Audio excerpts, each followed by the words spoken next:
Oh,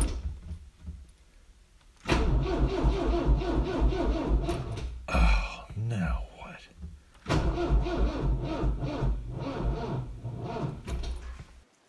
Hey, thanks for dropping by Can't Let Her Die DIY. You found this channel, you found this video, you must have a Kubota tractor. Good for you. That's what this is. It's a 1986 L2550 Kubota 4x4 tractor. It is great. It is awesome. We work it all summer long, working the land. In the winter, we're blowing snow, plowing snow. We're working it year round. It is great. Love it. But we do have an issue with it. Before I get to that, I just bringing in this. Do you know what this is? Some of you do, some of you don't. This is a skeet thrower, and that's a great father-son activity, father-daughter activity. I'll show you how this works. It's quite affordable. It throws skeet for you. So this is the arm that throws it. It's on a big spring here. It's got a little trigger there hooked up to a string, right? This is the skeet. Look at that. Kubota Gold. You gotta love it. Maybe that's why I like it. Anyway, you get these. They're quite affordable. You put them in here like that. You pull on this, it fires this clay pigeon up through the air, and you shoot it. Hours and hours of fun. We gotta get back to the tractor. We got issues. We got problems. We have a ruptured tube inside my wheel. Not this wheel, the big boy in the back. And it's leaking out calcium chloride. Come take a look. Come back here. This is a good tire, but for demonstration purposes, I want to show you on this. Here's the tire, there's the rim, there's the valve stem, and you can see right here around the valve stem where it is rusted. Now, inside this tire is a solution of calcium chloride. It's about 75% filled with calcium chloride, so it's probably up to that level right there. And it's really good for weighting down the tire. And so that fluid in there would be very heavy, and it would be all down there. It would always be at the lower part. It's really good for lowering the center of gravity. It's better than having the wheel weights on the hubs because the center of gravity is higher at the axle level. This, it kind of lowers it a little bit, so it's better. It's resistant to tipping over, which you kind of need in a tractor because there's no shocks on these things. It's very easy to tip. So anyway, calcium chloride inside the tire. The problem is when it leaks, it is very corrosive, and it will cause rust and corrosion around iron metal parts, and that's what happens here. Now, it doesn't do it on the inside of the tire because it only has so much oxygen. It's a limiting factor in that equation that causes rust. But when it leaks, it introduces new oxygen, and it rapidly starts to rust. So you really need to watch your tires and look for any fluid leaking around the valve stems because you really want to avoid this problem. The other side is worse. This one's good, is in good shape. I'm watching, it's not leaking. That's good. But the other side, not good. Leaked out the valve stem. I got onto it, but there is visible rust. You can see it. I have the tire off, and you can see on the inside, that's where the valve stem was. The hole right there, and you can see where it's jagged around there, and that would have pinched the tube. I put tubes inside here so that I'd keep that calcium chloride away from the rim as much as possible, but over time it does pinch or cut, rupture the tube, and then you get some of that calcium chloride on your rim. So you really got to get on that and don't keep pumping air into it and live with a slow leak because it's slowly rusting your rim out. That's the problem. What's the solution? I'm glad you asked. Come on to the other side and I'll show you. We got this. We can do this ourselves. Buy a new rim on an old tractor? Not today, Ray. Let's go. I'll show you. Now I know you guys know how to jack up a tractor, but just in case you don't, and I really care about you, I don't want anything to happen to you, and I really don't want anything to happen to me. So this is how I do it. I use the jack here. I jack off of this, off the axle, and I get it up, and then I put these jack stands up. Now they're not tall enough, so I gotta use a piece of wood here, a block of wood to get it up there. It fits in this groove right here quite nicely. And this is a 3-ton capacity. I have no idea how heavy this tractor is, but this is also 3 tons. So I, for a second level of safety, I kind of jack up on here. Most of the weight is on this, right? But I do put some of the weight on that as well, just to give me 2 sources of jacking mechanisms, make sure this doesn't fall. You jack it up, and then you can take off the lug nuts. And you gotta remember, this is a heavy tire. It's loaded with calcium chloride. It's got a rim, it's got a tire. There's the tire right there. And it must weigh 450, 500 pounds. So to get it off, you undo all the lug nuts, and then you just can't lift it off. So you really got to control the height of it to be just barely off the ground so you can kind of slide it off. You don't really have to lift it. One person can do it. I did it. 2 people would be better, but you have to really fine tune how high you have this tractor up so you can easily slide it off and not have to try to lift 500 pounds off these 2 bolts. Because I got the tire off here, this rim, it's starting to look a little bit weak around the valve stem. This is what I had done. I have a friend that does some welding for me. You know who you are. You're a great guy. Gives me a great price. I don't know if he wants me to put his name out there, so I won't, but you know who you are. Thumbs up. Anyway, he welded this little piece of metal, goes around there, all around there. That's the valve stem hole. You see it? So now I will drill the hole in there, the right size according to the valve stem. But this is what he did. Grinded all around there, got some good steel, and welded that on. Now it comes back to me, and I will do the rest of it. Now, there's a couple options you can do here. The best option is to get it sandblasted, right? I don't want the downtime, and what I'm going to do is the second option. I'm going to get my wire brush, and I'm going to brush the wire, try to smooth this out, get away all this flaked off rust, and just scrape all that off. Now, when the guys were getting the tires off, when the guys were getting at the tire retail store, they kind of did a number on my rim. Look at this. I'm not too happy with that, so I'm going to go talk to them about that. Kind of not really respecting my rim here. This. So you can see where this got pried in like that. It just looks terrible. Now we can pound that back, pound that straight with something like this. Your Big Friendly Hammer, BFH. But that's the hard way to do it. There's an easier way. Get a big pipe wrench on there, stick it on there like that, and this gives you enough leverage on that little pin there, just to kind of bend it. So like that. That does a nice job. I'm going to bend this right back the way it was. Slowly and surely. That's quite a bad one there. And bend that right back the way it was so it looks great.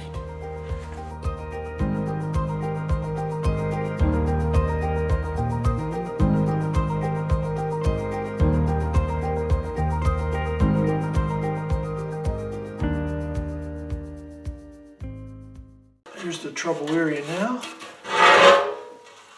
Hey, I relocated you outside because I'm going to be taking a wire brush to this rust. It's going to cause a lot of rust dust. That's the term we use here, rust dust.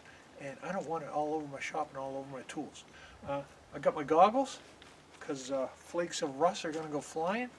I got my mask, keep it from breathing it in, and we're ready to go here. And the other reason why I like working outside, it is freaking cold out here. I mean, It is really cold, and I work a lot faster when I'm cold.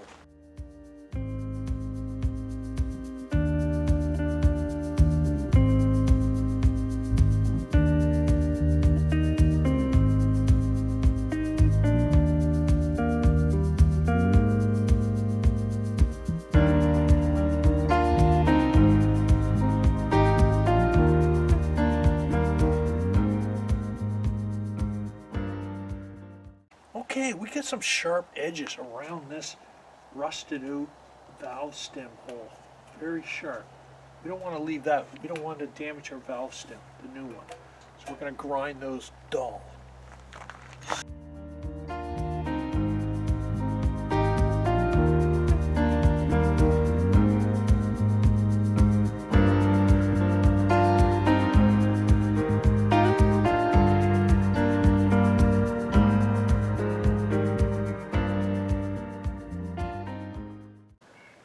One-half inch. Okay, we're back inside in the garage now, and we let the rim warm back up to room temperatures. Now we're ready to finish the process. What are we going to do? We're going to paint it. But first, I want to show you, I got most of the rust off. You see there, there's still some there. You could do a better job if you had a sandblaster, but we don't have a sandblaster. We got the hole ready to go there for the valve stem. I'm going to put multiple coats on here, and I've also decided to put a coat here. So, we got to battle rust here. We got to make sure this is protected against rust. We're going to hit it with the 1, 2, 3 punch to control rust. Number one, well, first we're going to treat it with Varsol, any oil-based solvent, just to get all the grease, just clean it as best you can. Just soak it down, get that grease, get that oil off of the rim, off of the metal, so that the primer can stick to bare metal. And that's the first punch. Be a body blow. We're going to hit it with the primer, trim clad primer, and then within 1 hour of coating it with primer, we're going to follow up with a second body blow to the midsection with orange rust paint. This will bind really well to the primer paint, and it's close to the Kubota color. Now we're going to do a couple of coats on this part, especially get some added protection. So we're going to need 2 of those and not let them go without over an hour. So within an hour, we're going to hit it with this, then this, then this, and then we're going to fine tune it with the exact color, Kubota gold, right there. You can see how it's dull, and that is it. Look, that is it. That's the color we're looking for. We don't want a perfect job here. I want the rim to still look old. So that's what we're going to do. We're going to body blow, and then finish it off with an uppercut. Can you tell I've been watching too many Rocky movies? Trim clad, rust paint, primer, gray, on bare metal.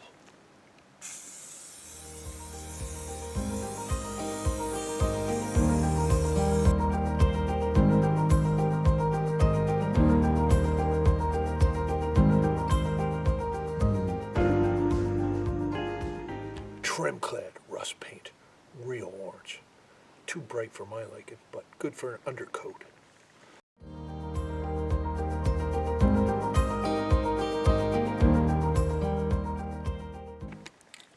Krylon rust protector, this color, a little duller orange.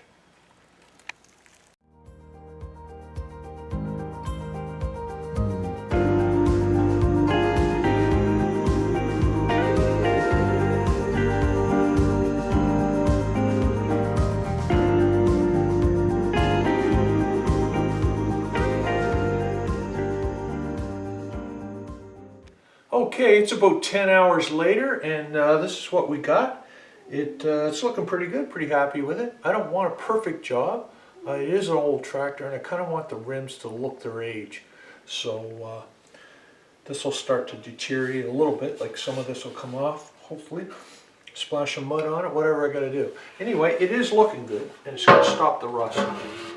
So I guess now I'll take it down to the tire shop and get the tire put on here and get this tractor back out in the driveway working. Great news. It's a day later. I got the tire put on the rim. It went on smoothly. They liked the repair job. We got her done there. It's great. It's loaded up with calcium chloride right up to the valve stem right there. It's around 80%. Excellent. It is heavy though. It is about 500 pounds. It is really heavy. So how are we going to get this on by yourself? You got two guys who had trouble lifting it, let alone lining up the lug nuts on the bolts here, the holes on the bolts. That's a difficult thing to do. So what I thought I did, and it worked pretty smoothly, was I cranked up the tractor as high as I could, raised the jack stand as high as I could, and then I took the jack and I rolled the tire up on my jack. If you see here, the tire's up on my jack, and now as one guy holds it on there, you can just crank it up and you can fine tune, you can lift that tire up with the jack until these line up. And then the jack is also on wheels, so you can slide it in place. So, I was just trying it. It's the first time on this, so I just tried it, and it really, it came within millimeters, so I just went for it. So I didn't get it on camera, because I just went for it. So now all the weight's hanging on these two bolts, so I want to hurry up and get the rest of the lug nuts in there. So, that's where we are. It's working out great. And they did scuff up my my rim a little bit, which looks good. I like it. It's looking, it's got a few things, not a perfect job, which I don't want. I want it to look like the other rims as well, right? Looks good. I'm happy. Let's get this thing on. It's too heavy to be sitting there on two bolts. Okay, with your 24 millimeter socket, tighten this puppy up. And how tight do you tighten it? Tighten it? Well, I would say just good and tight. That's the torque specs.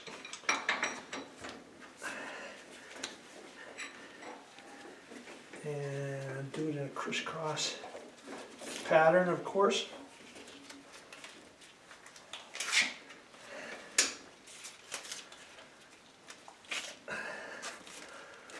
Like that. And that'll bring it in nice and tight.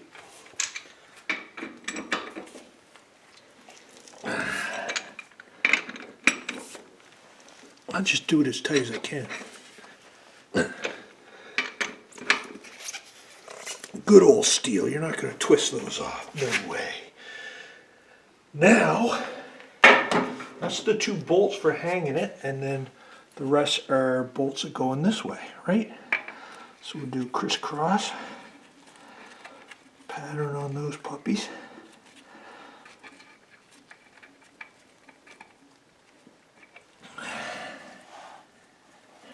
Make sure you don't cross thread them. There we go. There. Do not cross thread these things. How's it looking? It is looking good. It's snowing out there, so we did get a little bit of water on it. A little bit of snow that has now turned to water. It's going to be done just in time to do my driveway. Always working with a deadline. Jack it up, remove your jack stand,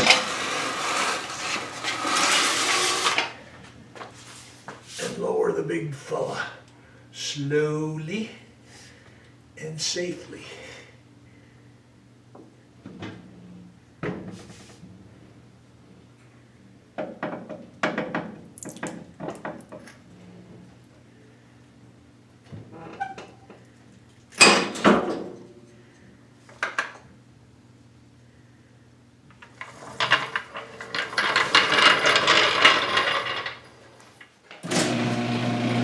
Hey, the rim looks great. The tire's on, the rim's on, everything's working great. Changed the oil, gave it a little bit of grease, and just in time. We got some snow out there. I gotta get going. So, thanks for watching. Love to have you here. And, you know, you got this. You really do. It's not hard. You can do it. Let's go.